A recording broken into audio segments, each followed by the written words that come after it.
बंदी छोर सदगुरु श्री कबीर साहब जी सत्यबोध दाता हुए, भरम भूल कल्पना सारी परखाए, सभी प्रकार की मानंदी को बताए। जितने मत पंथ सिद्धांत चल रहे हैं संसार में, इनकी कसर खोट भी बता दिए, और ये किनके द्वारा चल रहे हैं, इनको कौन चला रहा है। मानुष तेरा गुण बड़ा मास ना आवे काज, हाड़ न होते आवरण तुचा न बाजन बाज।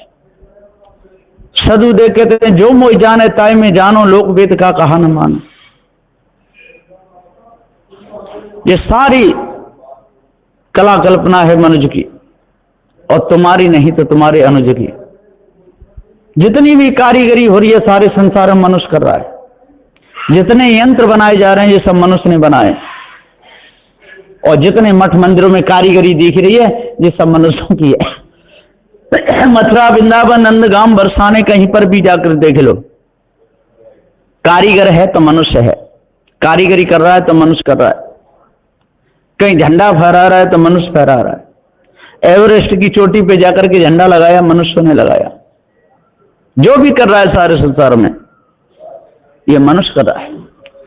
लेकिन ये मनुष्य अपने आप को भूल गया है। चित्रकार स्वयं चित्रकारी में भूल गया। चित्रकार ही चित्रों की पूजा करने लगे। ये कितना बड़ा दुर्भाग्य है। कारीगर ही कारीगरी का गुलाम बन जाए, कितना बड़ा दुर्भाग्य है। कल्पना करने वाला ही कल्पना का गुलाम बन जाए, ये बहुत बड़ी भूल है। सदगुरुदेव कहते भैया इस भूल को दूर करो। आप कारीगर हैं। जैसे रस्सी बनाते, गुजरात में रस्सियों की फैक्ट्री है और रस्सी बनाते हैं, कारीगर रस्सी बना रहा है। और कारीगर यदि रस्सी ना बनावे तो रस्सी कहां से बनेगी। जरा सी भूल पर काम बिगड़ जाता है।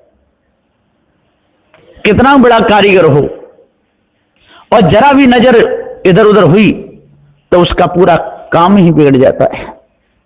सदगुरु श्री कबीर साहब का जो सिद्धांत है वो पारक सिद्धांत है, और पारक सिद्धांत को जो भी अपने अंदर उतारेगा, समझेगा, निरखेगा, उसके अनुसार चलेगा तो उसका बाल वांका नहीं होगा कभी भी। हां, भौतिक वस्तुएं उनमें घाटा पड़ सकता है, दुकान में घाटा पड़ सकता है। फसल खेत में लगाई, वर्षा ज्यादा हो गई या धूप ज्यादा पड़ गई तो उसमें फसल बिगड़ सकती है। ज्यादा वर्षा हो जाए तो भी फसल बिगड़ जाएगी, सूखा पड़ जाए तो भी फसल बिगड़ जाएगी। इसी प्रकार से हम मनुष्य जन्म में आकर के और ज्यादा आलस्य करें तो हमारा काम बिगड़ जाएगा, और यदि अति कर दें तो शरीर बिगड़ जाएगा। इसलिए सदगुरुदेव कहता है माज मजरिया बसे सुजान जनो है सो थी राहु, बीच में रहे। काम क्रोध मद मोह में और फंसते जाते नर नार। काम में, क्रोध में, मद मोह, लोभ में, और ये फंसते चले जाते हैं। अहंकार इतना कर लेते हैं कि समझाने पर भी नहीं समझते। इसलिए सदगुरु श्री कबीर साहब को कहना पड़ा कि समझाए समझे नहीं पर हाथ आप बिकाए। मैं खींचता हूं आपको चला स्वयं पुर जाए। लोगों के अंदर ऐसा भ्रम हो गया है कि कटा हुआ सिर हंसता था। मेघनाथ का सिर काट दिया था लक्ष्मण जी ने, और काट करके राम को दे दिया, और राम ने भी वो रख लिया। कितना सुंदर पवित्र होगा। फिर सुलोचना को पता चला, एक भुजा काट के लक्ष्मण जी ने फेंक दी थी उसके महलों में। कटी हुई भुजा ने पूरा हाल बता दिया लिख करके।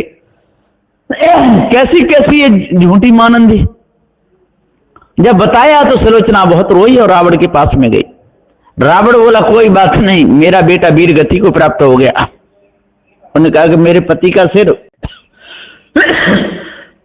मांग के ला दो। पिताजी रामादल में जाकर के और मेरे पति का सिर मांग के लाइए, मैं सती होंगी। पिताजी मुझे सती करा दो। रावण बोला नहीं, ये लंकेश रावण है, किसी के आगे झुकेगा नहीं। तू चिंता मत करे, एक शीश के बदले में मैं लाखों शीशों का लाऊंगा। सुलोचना बोली कि मुझे तो लाखों शिष्यों की जरूरत नहीं है, मुझे तो मेरे पति के शिष्य की जरूरत है। तो स्वयं जाती है और अपने पति का सिर मांगती है।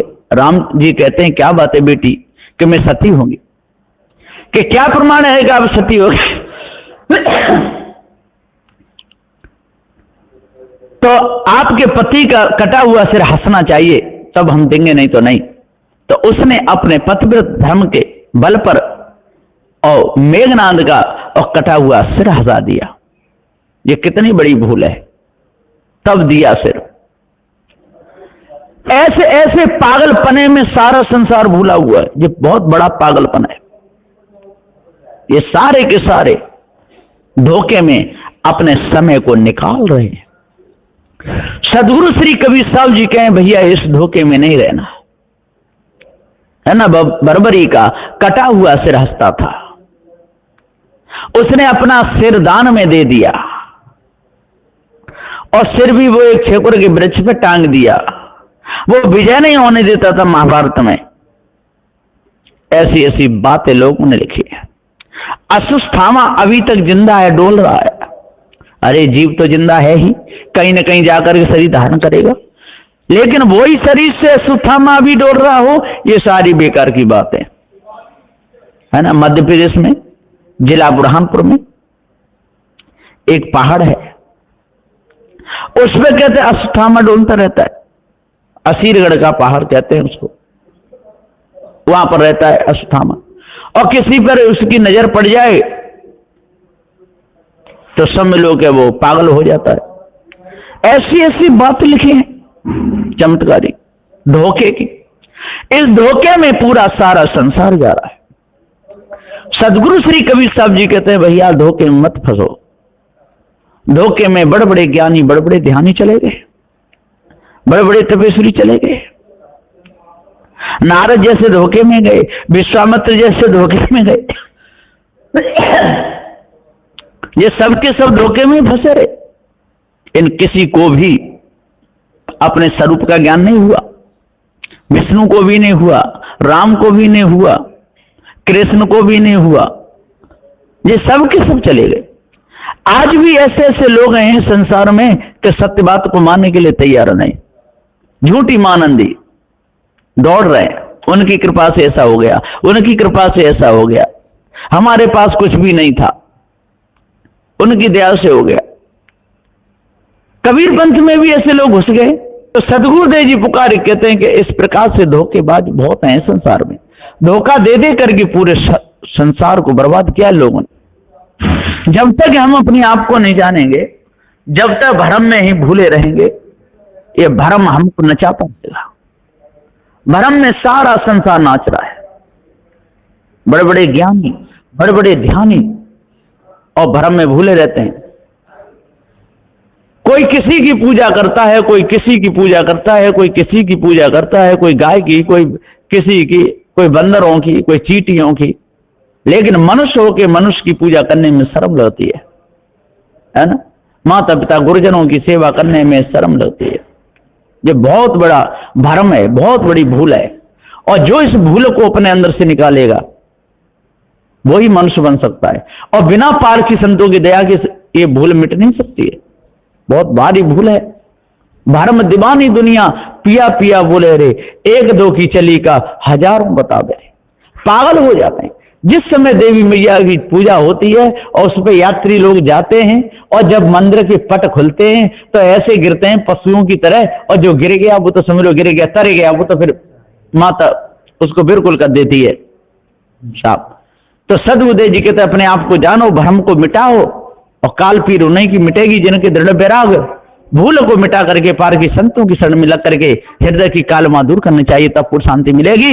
नहीं तो मिथ्या धोखे में पूरा समय निकल जाएगा। बस इन्हीं वचनों के साथ में मैं अपनी वाणी को विराम देता हूं। बोलिए श्री सदगुरुदेव की जय।